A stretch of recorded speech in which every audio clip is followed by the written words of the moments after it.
Hey guys, today, welcome to our episode of The Terror Zone. Today, we're looking at a special detective.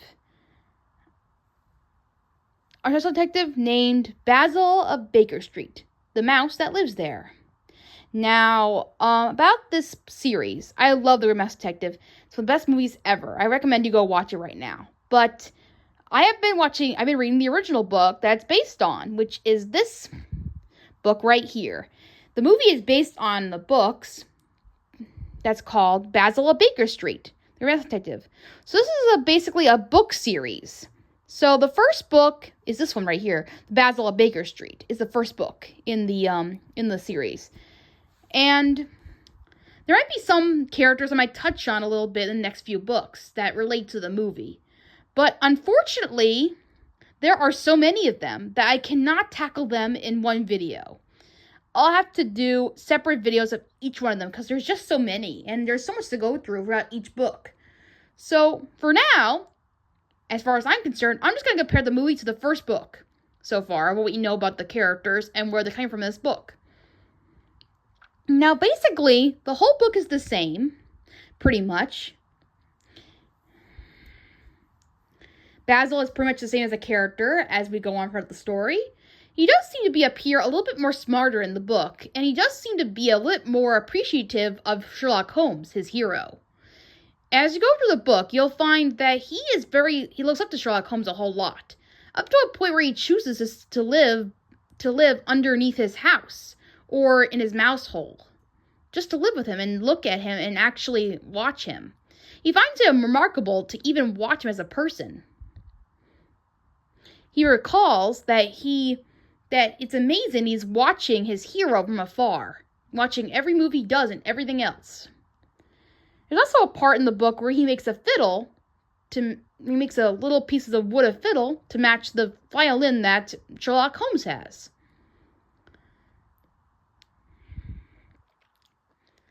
I should also mention that Dawson, just like in the movie, he doesn't automatically meet Basil. In the book, he already knows who Basil is, and he already has met him before already.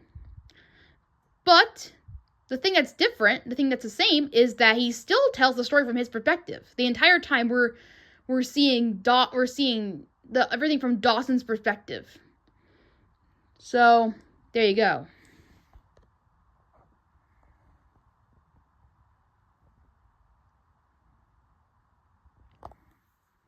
So unlike the movie, like I said before, Dawson and Basil were tied up, and they were going to be thrown overboard to an ocean of piranhas underneath,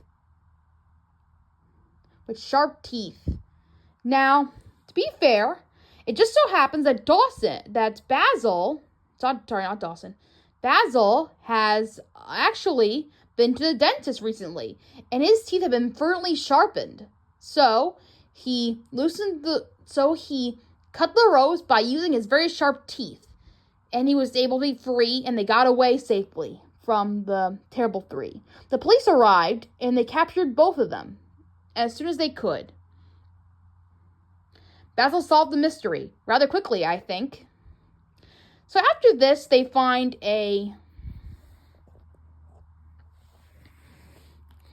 Okay, so here's the page where they all are. Are you ready to hear who the Terrible Three are? Hope you have made your predictions. Let's find out. You may not recognize me, discarded Basil calmly, but I can name each one of you. Barney, the bank robber. Freddy, the voyager. And Percy, the pickpocket. Now, all of these three are committed for this particular crime. Throughout the whole book, Basil claims that kidnapping is the worst crime that anyone could commit. And I think that is kind of true. Because why would you want to kidnap some kids for? It's definitely the worst crime you could ever do. I agree with him with that. Tell the comments below what you think is the worst crime you could ever commit. But anyway, to Basil, kidnapping is the worst kind. He admits to this later on. But anyway, just like in the movie, he is captured by the Terrible Three. Just like in the movie, they are not unlike the movie though, they are not tied up to a mouse trap. Instead, they are tied up underneath a pool ocean of bad piranhas that are snapping at them underneath with a rope tied. Just like in the movie though, Basil was quickly figured out how to get out so quickly. With a little bit of work, he was able to get out. You can find out here exactly how he did it.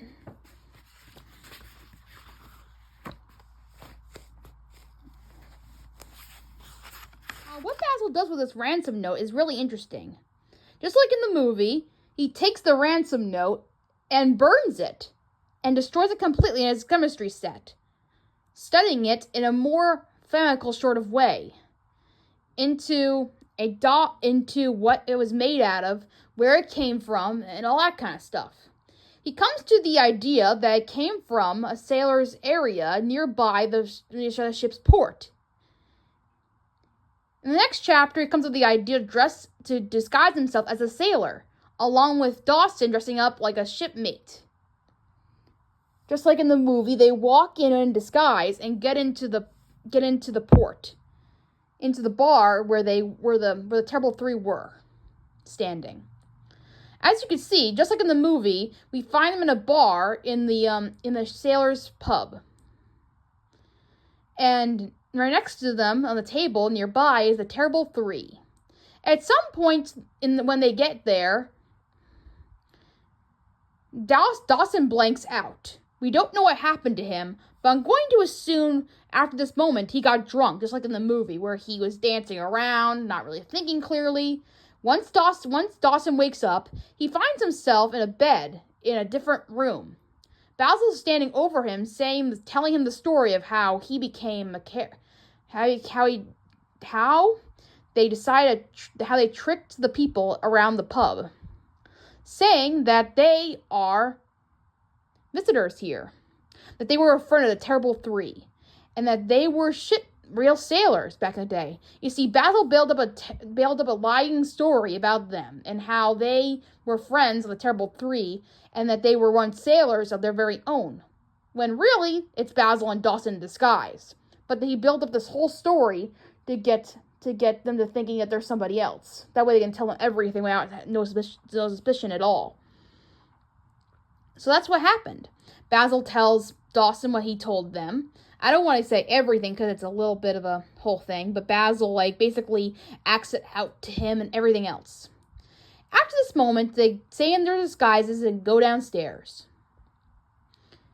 Later on, their disguises are pulled under them, and eventually they find out, just like in the movie, Basil was taken under wing when the Terrible Three tricked them tricked them.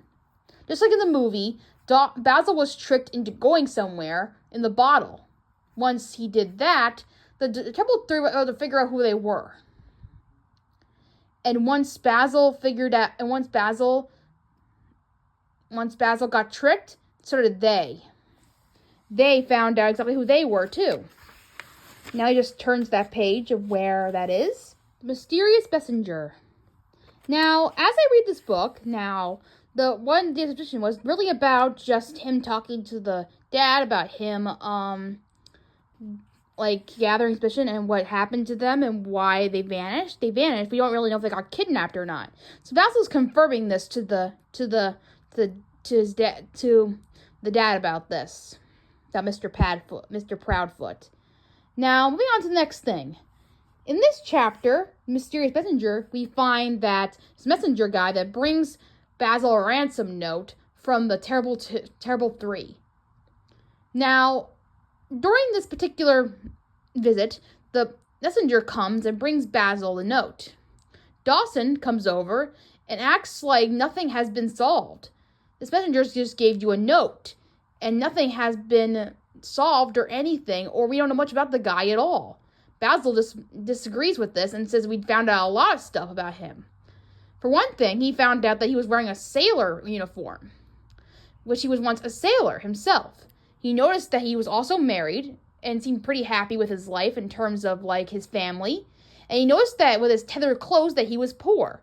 So you can already tell that Basil already can know a person already by the way they look and the way they act and how they move and how they feel. Basil could pick up all this stuff just like Sherlock Holmes can, and just like in the movie as well. He describes Dawson as a doctor already before he even knows it, and he knows the stitches right on his sleeve. Okay, moving on. So, right here, next is the note that we're going to represent to you. The note says this.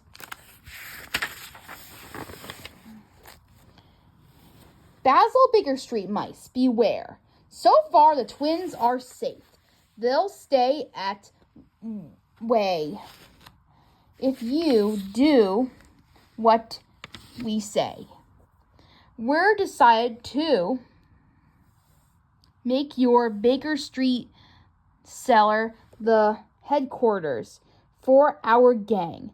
Everybody must get out of the 28 hours. It's Basil's job to move you all out. Just hours. It's just the way he moved you in. Better make it fast and leave the fortune we need it. This is the only warning you'll get. And listen, if you don't follow our orders, we'll never set eyes on these twins again. See, they gave him a lesson note.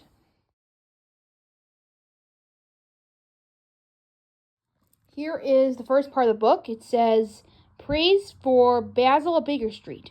First-rate detective fare. Okay.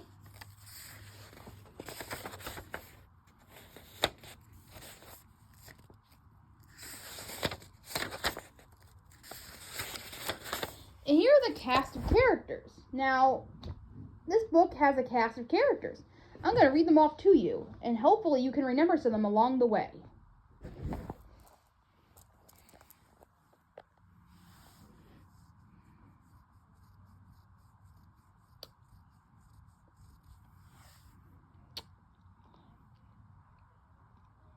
I should also mention the fact that these are more than one book. So, to compare to the movie and the few other inspirations for the movie, we're going to take it one step at a time. We're going to read one book at a time of each to tell you a little summary of what they're all about. First, we're going to start the original book and work our way up to the other books. The next one is called Basil and the Cave of Cats. But for now, we're going to stick with the book 1, which is Basil Baker Street. There are 8 in the series, I believe, or more. But there's so many of them that I can't do them all in one video. So we're going to take it one step at a time and do one of each book. The cast of characters. Basil, an English mouse detective.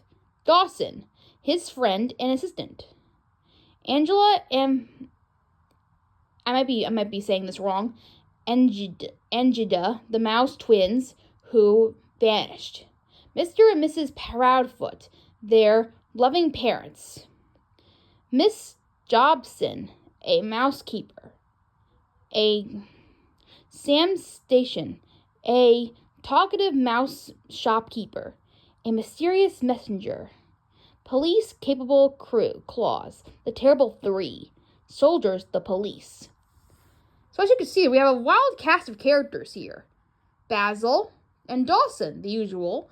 And then we got something a little different here. We got Mr. and Mrs. Proudfoot, who I think was the inspiration for Mr. Flabbersham in the original book.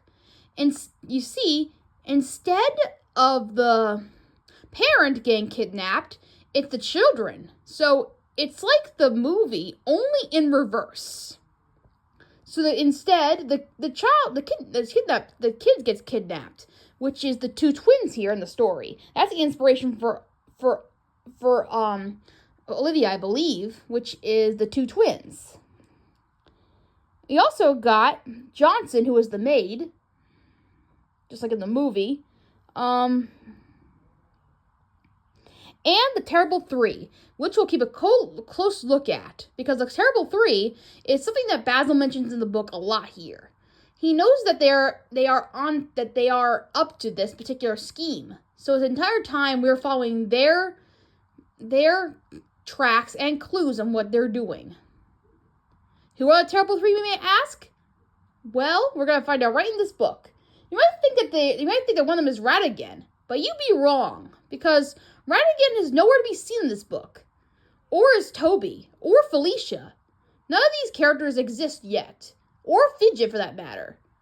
Unfortunately, these characters do not appear in this book at all, but they might appear in other books after. I'll have to let you guys know when that happens. But for now, these characters are not existent in this book. Instead, the villains are these terrible three. And we'll get into more of their scheme later on in this book.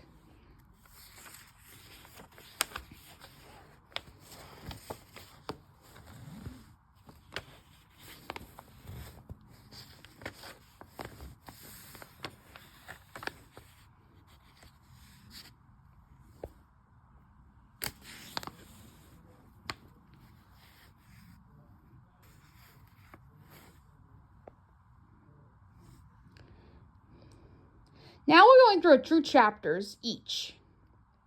Basil the Super Sleuth. This chapter is, like I said, about Basil just moving into Sherlock Holmes.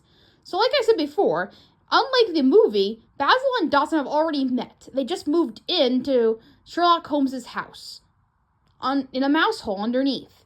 And Sherlock Holmes and Basil, he looks up to him so much that he is delighted to be there where he is, and he gets all set up and moves in. That's that.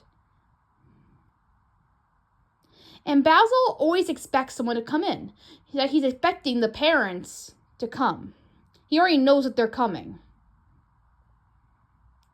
Where are the twins? So this is chapter 2, where the parents come to Basil. They tell him the story of the problem, but he already knows what's going on. So Basil's already a lot like Sherlock Holmes, where he takes his job very seriously. He acts like Sherlock Holmes in so many ways. In this book, he smokes on his pipe. He plays his violin. He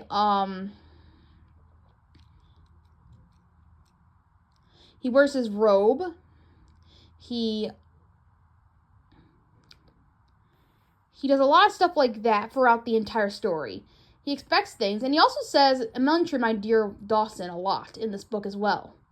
Just to quote the fact that he is just the biggest fan of Sherlock Holmes you've ever seen.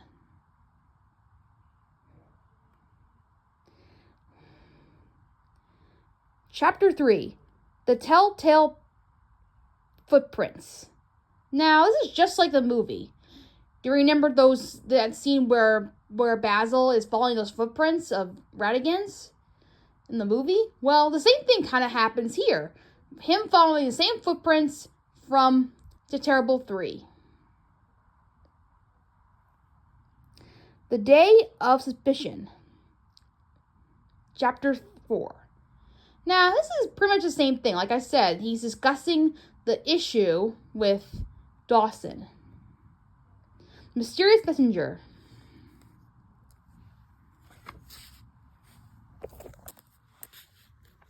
Let me just read the...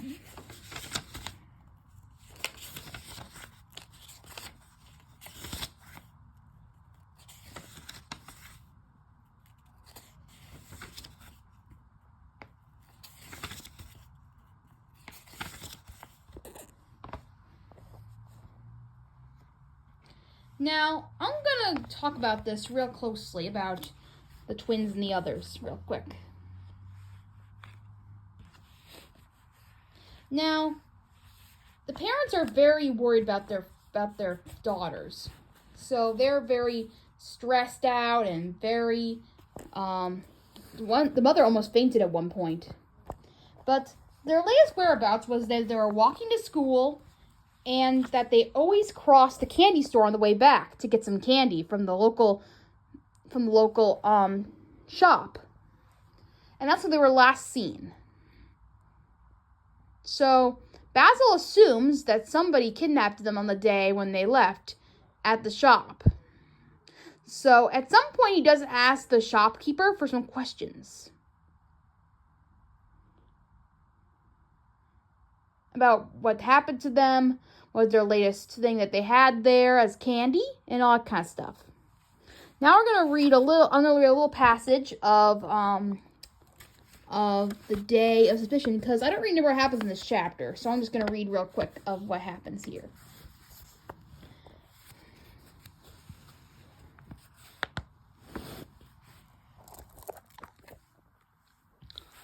All the next morning, Basil launched about the precision roll.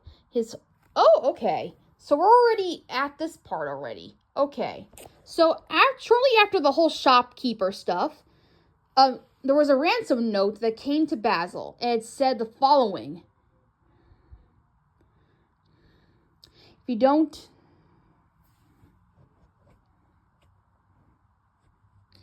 give me the money, something bad will happen to your twins. I think. Let me take a look. Suspicious message.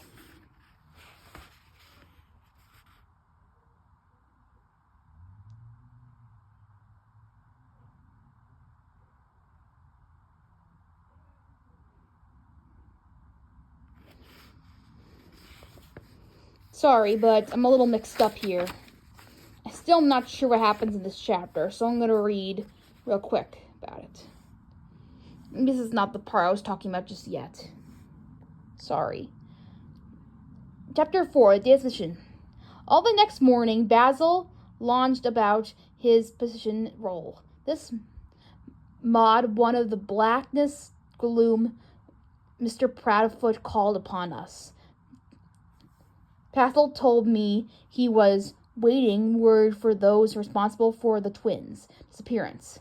When it was as I feared, said the father, grimming, Angela and Antessa have been kidnapped.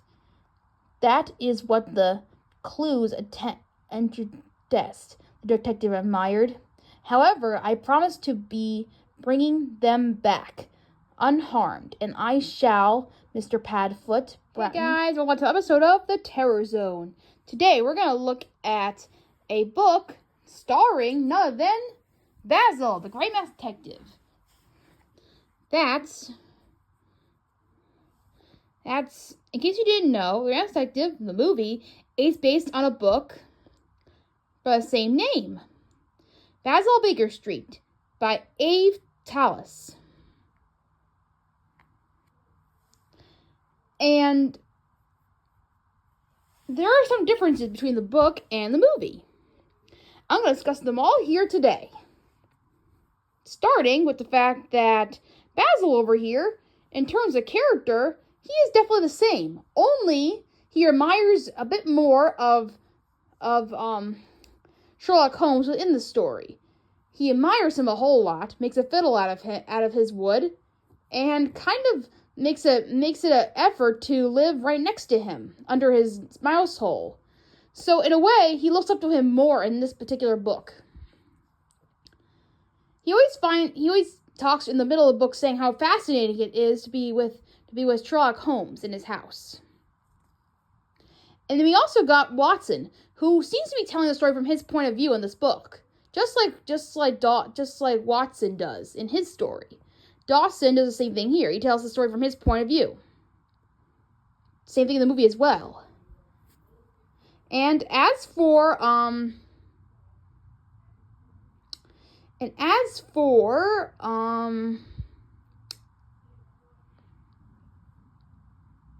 things like that. So let's take a look at the book.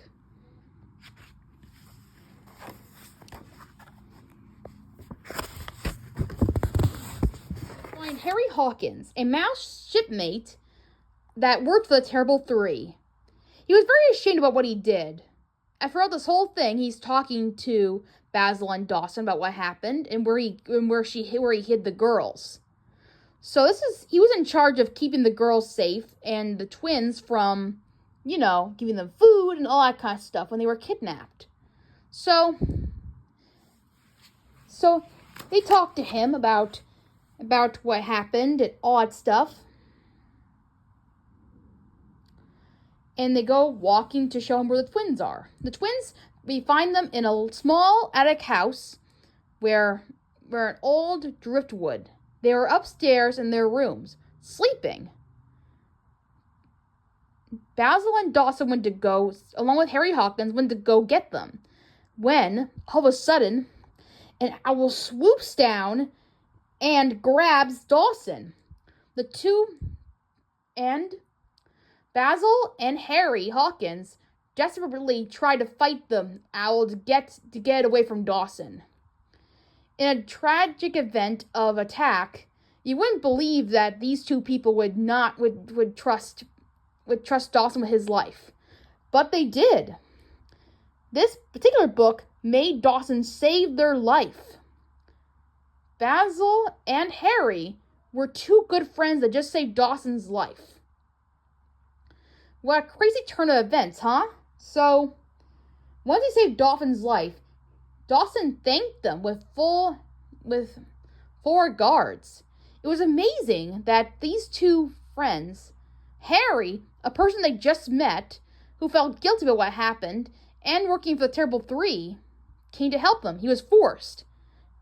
Basil, who was a good friend of Dawson for years, always helped out no matter what, but he was small and weak and not as big as Dawson was. The fact that he went to go save him was more than a challenge enough. Dawson was like, whew, that was a close one. Anyway, this leads us to a very interesting question.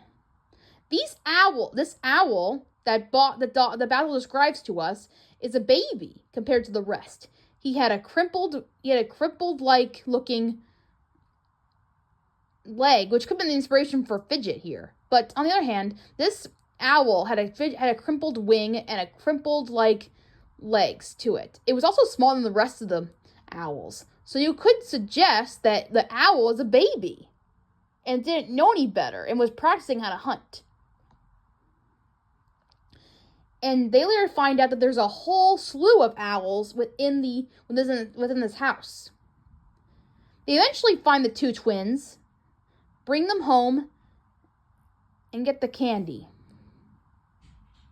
Now, Harry Hawkins becomes a nicer man and goes home, while the kids get escorted home by Basil and Dawson to their parents.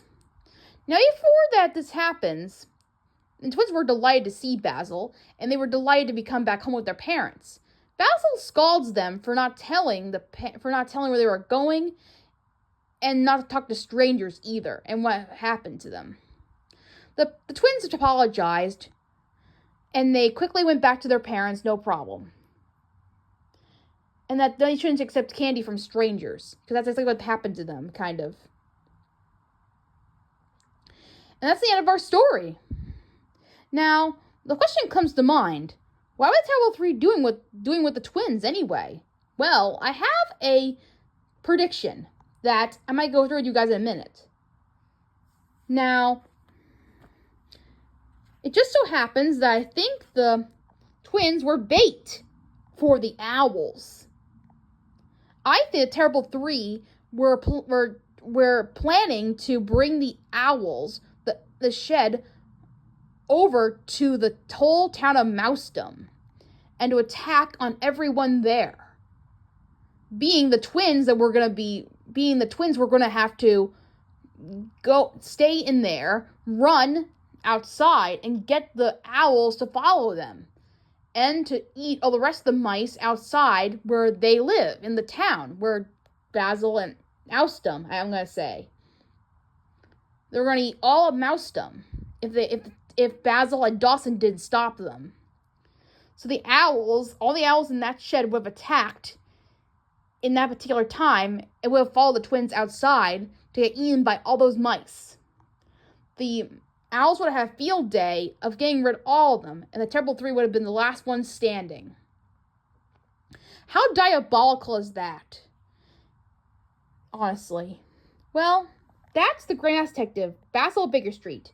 What did you guys think of it? Tell me in the comments below. To me, there's almost some similarities to the book, but also there are some things that Disney made some changes to. But hopefully, maybe we'll get to see more of these inspirations of these particular characters within the story in the next few books, maybe. The Queen, Toby, Ratigan, and Felicia, and Fidget. Tell me in the comments below what you guys think. And I'll see you next time. Bye!